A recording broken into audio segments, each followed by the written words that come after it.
بسم اللہ الرحمن الرحیم۔ السلام علیکم۔ آج 3 جنوری بروز سوموار ہم بات کریں گے 3 اہم ایشوز کے حوالے سے۔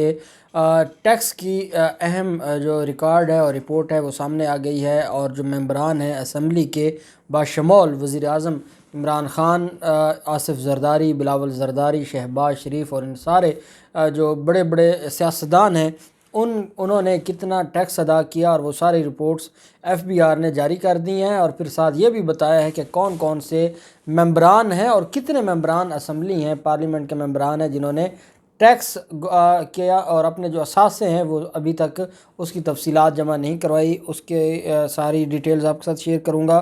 ساتھ ہم بات کریں گے سینٹ قائمہ کمیٹی نے ناظم جوکھیو کے حوالے سے اور ناظم جوکھیو کیس پر بڑی اہم آج ایک اجلاس اور ایک اہم فیصلہ جاری کیا، وہ بھی میں آپ کے ساتھ شیئر کروں گا۔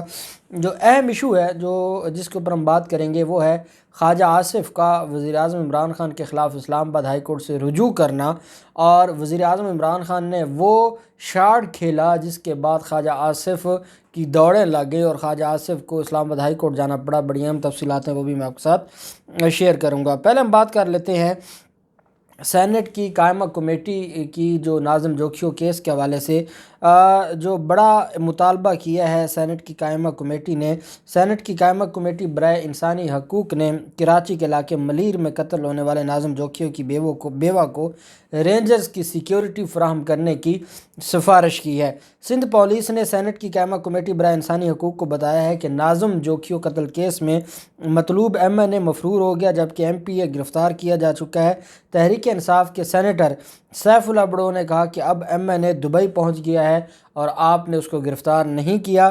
نمائندہ سندھ پولیس نے بتایا کہ کیس میں پیپلز پارٹی کے ایم این اے اور ایم پی اے دونوں کو چلان کیا جائے گا۔ قائمہ کمیٹی نے ناظم جوکھیو کی بیوہ شیریں جوکھیو کو رینجرز کی سیکیورٹی فراہم کرنے اور سندھ میں ماورائے عدالت قتل کے بارے میں فیکٹ فائنڈنگ کمیٹی تشکیل دینے کی سفارش کر دی ہے۔ قائمہ کمیٹی برائے انسانی حقوق نے آئندہ اجلاس میں آئی جی سندھ کو ہر صورت پیش ہونے کی بھی ہدایت کی ہے۔ سینیٹر سیف اللہ نے کہا کہ ناظم جوکھیو نے سندھ میں شکار کے لیے آنے والے عرب باشندوں کی ویڈیو بنائی، اسے مقامی ایم پی نے اپنے گھر میں بلا کر اپنے جوکھیو کے بھائی کی موجودگی میں تشدد کیا، قتل کیا۔ اس وجہ سے ایسے لوگوں کو بالکل معافی نہیں ملنی چاہیے اور ایسے لوگوں کے خلاف کارروائی ہونی چاہیے۔ اب آئی جی سندھ کو طلب کیا گیا ہے اس کمیٹی کی طرف سے، اور ساتھ جو ناظم جوکھیو کی بیوی ہے اس کو رینجرز کی سیکیورٹی مہیا کرنے کی بھی سفارش کی گئی ہے، کیونکہ یہ جو زرداری مافیا کے لوگ ہیں یا جو سندھ حکومت کے لوگ ہیں، جیسے انہوں نے ایم این اے کو جو کہ اس کیس میں ملوث تھا، ملزم تھا، اس کو انہوں نے دبئی بھگا دیا ہے اور صرف ایک ایم پی اے کو گرفتار کیا ہے۔ اس ایم پی اے کو ہتھکڑی پولیس نہیں لگاتی اور وہ بغیر ہتھکڑی کے ایک قاتل کو عدالت میں پیش کرتی ہے، وہ کیسے انصاف دیں گے؟ کون سا انصاف ہوگا؟ اس ساری چیزوں کو دیکھتے ہوئے رینجرز کی سیکیورٹی کی سفارش کی گئی ہے۔ دوسری طرف جو معاملہ ہے ایل ڈی اے کا، غیر قانونی تعمیرات کے خلاف گرینڈ آپریشن ایل ڈی اے نے کیا ہے، اور ایل ڈی اے کا جو شعبہ ہے ٹاؤن پلاننگ 5 کا غیر قانونی تعمیرات کے خلاف grand operation Canal Road, Avenue 1، Pine Avenue پر متعدد عمارتیں مسمار کر دی گئی ہیں۔ ایل ڈی اے کی طرف سے کنار روڈ پارا پر تعمیرات مسمار کی، جبکہ پلاٹ نمبر 77 اقبال ایونیو اور plot number 178 block B L D A avenue کو مسمار کیا گیا ہے۔ ایل ڈی اے نے ڈی ایچ اے رہبر سے ملحقہ پائن ایونیو میں غیر قانونی عمارت کو بھی مسمار کیا ہے۔ Director town planning Azhar Ali نے کارروائی کی ہے، جبکہ پولیس اور عملہ بھی ساتھ موجود تھا۔ ایل ڈی اے کا یہ کہنا ہے کہ جو تعمیرات کی گئی ہیں غیر قانونی طور پر، جن کا نقشہ ایل ڈی اے سے منظور نہیں کروایا گیا، ان ساری تعمیرات کو شہر میں جہاں جہاں ایسی تعمیرات ہیں اور جو ایل ڈی اے کی جورسڈکشن میں آتی ہیں اور وہاں پر اگر بغیر نقشے کے عمارتیں بنائی گئی ہیں تو ان کو مسمار کر دیا جائے گا اور ان کے خلاف کارروائی کی جائے گی۔ پھر معاملہ آ جاتا ہے جو آخری تاریخ گزر گئی اور کئی سیاستدانوں اور کئی ممبران پارلیمنٹ نے اپنے جو اثاثے ہیں اس کی تفصیلات جمع نہیں کروائی، اور اس پر اب رپورٹ سامنے آئی ہے۔ ممبران قومی اسمبلی اور سینٹ کے اثاثوں کی تفصیلات جمع کرانے کی آخری مہلت 31 دسمبر تھی۔ جن ممبران نے اپنے اثاثوں کی تفصیلات جمع نہیں کروائی، 16 جنوری کو ان کی جو رکنیت ہے وہ معطل کر دی جائے گی۔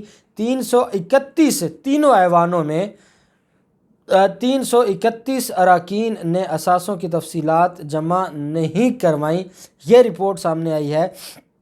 الیکشن کمیشن نے اثاثوں کی تفصیلات جمع نہ کرانے والے پارلیمنٹیرینز اور صوبائی ارکان کو آخری موقع دے دیا۔ الیکشن کمیشن کا کہنا ہے کہ 15 جنوری تک اگر تفصیلات جمع نہ کروائیں تو رکنیت معطل کی جائے گی۔ اب تک قومی اسمبلی کے 240 ممبران، سینٹ سے 83، پنجاب اسمبلی سے 244، سندھ اسمبلی سے 137، کے پی اسمبلی سے 105 اور بلوچستان اسمبلی سے 51 ارکان نے تفصیلات جمع کروائی ہیں۔ الیکشن کمیشن کے مطابق اب تک 331 ممبران قومی اور صوبائی اسمبلی اور سینٹ نے اثاثوں کی تفصیلات جمع نہیں کروائیں، جن میں سینٹ کے 17، قومی اسمبلی کے 102، پنجاب اسمبلی کے 127، سندھ اسمبلی کے 31، خیبر پختونخوا اسمبلی کے 40 اور بلوچستان اسمبلی کے 14 ممبران شامل ہیں جنہوں نے تفصیلات جمع نہیں کروائیں۔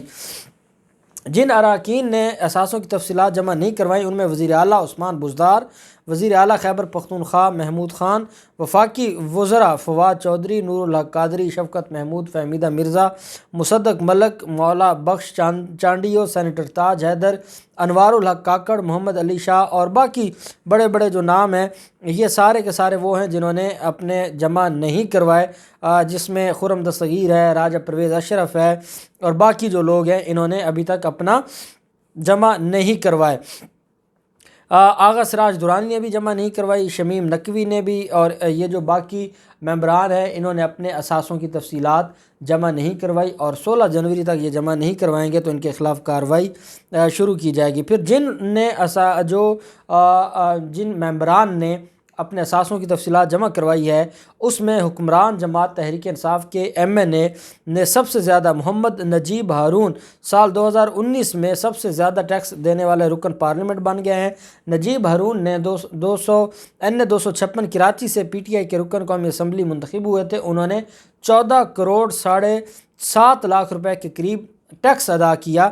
پی ٹی آئی کے رکن قومی اسمبلی میں اپنے ٹیکس گوشواروں میں بتایا کہ انہیں 2019 میں کل 1 ارب 87 کروڑ روپے کی آمدن ہوئی، جس میں سے 14 کروڑ روپے انہوں نے ٹیکس جمع کروا دیا۔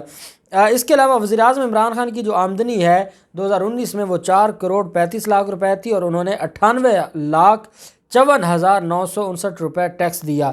اس طرح قائد حزب اختلاف اور مسلم لیگ نون کے صدر شہباز شریف کی آمدنی 5 کروڑ ہے۔ ٹوٹل آپ اندازہ لگائیں، جن کے اکاؤنٹس میں 25 ارب روپے منی لانڈرنگ ہوتی ہے ان کی اپنی جو آمدن ہے وہ صرف 5 کروڑ ہے اور 82 لاکھ ٹیکس جمع کروایا۔ آصف زرداری کی آمدنی 28 کروڑ تھی جبکہ انہوں نے ٹیکس کی مد میں صرف 22 لاکھ روپے دیے۔ بلاول زرداری نے 3 کروڑ روپے کمائے اور انہوں نے ٹیکس 5,35,000 روپے جمع کروایا۔ اگر بلاول زرداری جیسا بندہ 5 لاکھ ٹیکس ادا کرے گا تو پھر تو آپ اندازہ لگائیں۔ مراد علی شاہ کی آمدنی 5 کروڑ تھی اور ان کی جانب سے 10 لاکھ روپے ٹیکس ادا کیا گیا اور پھر باقیوں کی بھی اسی طرح سے تفصیل جاری کی گئی۔ پھر معاملہ آ جاتا ہے خواجہ آصف کا۔ خواجہ آصف کے خلاف وزیر اعظم عمران خان نے ایک دعویٰ فائل کیا تھا اور یہ ہرجانے کا دعویٰ تھا 10 ارب روپے کا، جس میں جو خواجہ آصف کے خلاف وزیر اعظم عمران خان اپنی اسٹیٹمنٹ بھی ریکارڈ کروائی تھی اور اس میں جو الزام لگایا گیا تھا شوکت خانم کے حوالے سے، اس کے جواب میں وزیر اعظم عمران خان نے 10 ارب روپے ہرجانے کا دعویٰ دائر کیا تھا۔ اور اس میں جو دعویٰ دائر کیا تو جو وکیل ہیں خواجہ آصف کے وہ جرح کرنی تھی انہوں نے عمران خان کے بیان پر اور انہوں نے جرح نہیں کی تھی اور اس دن وہ موجود نہیں تھے، جس کی وجہ سے ان کا جو حق تھا وہ ختم کر دیا گیا تھا اور ان کا جو حق جو کراس ایگزامینیشن جرح کا حق تھا وہ ختم کر دیا گیا تھا عدالت کی طرف سے۔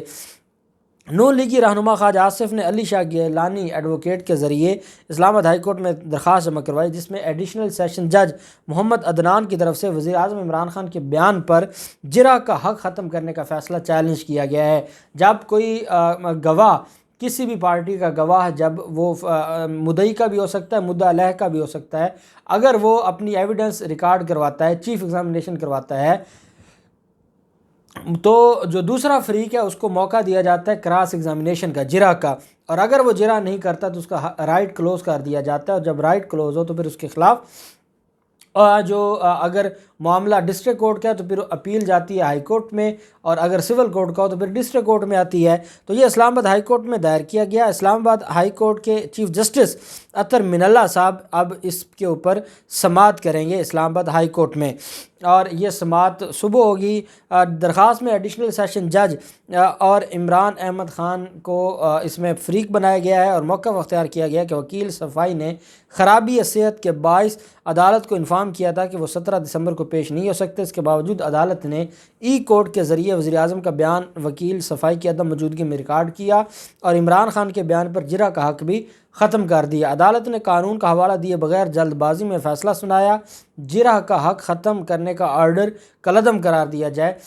1 اپریل سے 25 مئی 2021 کے دوران 5 استغاثہ کے گواہوں کے بیانات ریکارڈ کیے گئے۔ عدالت سے صفائی کے گواہوں کی فہرست پیش کرنے کے لیے مہلت مانگی کیونکہ وکیل کو خواجہ آصف نے کہا کہ میں ہدایات نہیں دے سکتا تھا۔ خواجہ آصف نے مزید کہا کہ 29 دسمبر 2020 کو نیب نے گرفتار کیا، 23 جون 2021 تک قید رہا۔ عدالت نے 9 جولائی 2021 کو وکیل کی عدم حاضری پر یک طرفہ کارروائی کا فیصلہ کیا۔ عدالت کو بتایا کہ وکیل کی عدم حاضری کی وجہ تاریخ سماعت نوٹ کرنے میں غلطی تھی، یک طرفہ کارروائی کا فیصلہ ختم کریں، مگر یہ درخواست بھی مسترد کر دی گئی۔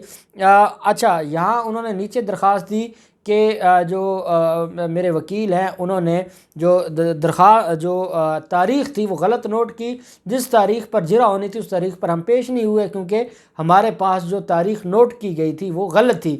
اسلام آباد ہائی کورٹ میں کہتے ہیں کہ جو میرے وکیل ہیں انہوں نے اپنی خرابی صحت کا بتایا تھا اور خرابی صحت کی وجہ سے وہ پیش نہیں ہو سکے تھے اور اس وجہ سے ان کا رائٹ کلوز کیا گیا۔ یہ ایسے جھوٹے لوگ ہیں کہ جھوٹ تو ان کو جھوٹ بولتے ہوئے تھوڑی سی بھی شرم نہیں آتی۔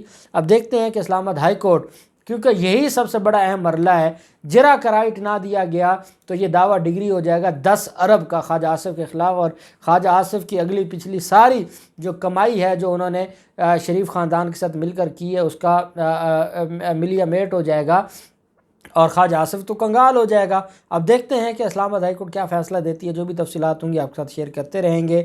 اللہ پاک پاکستان کا حامی و ناصر ہو۔ بہت شکریہ۔ اللہ حافظ۔ پاکستان زندہ باد۔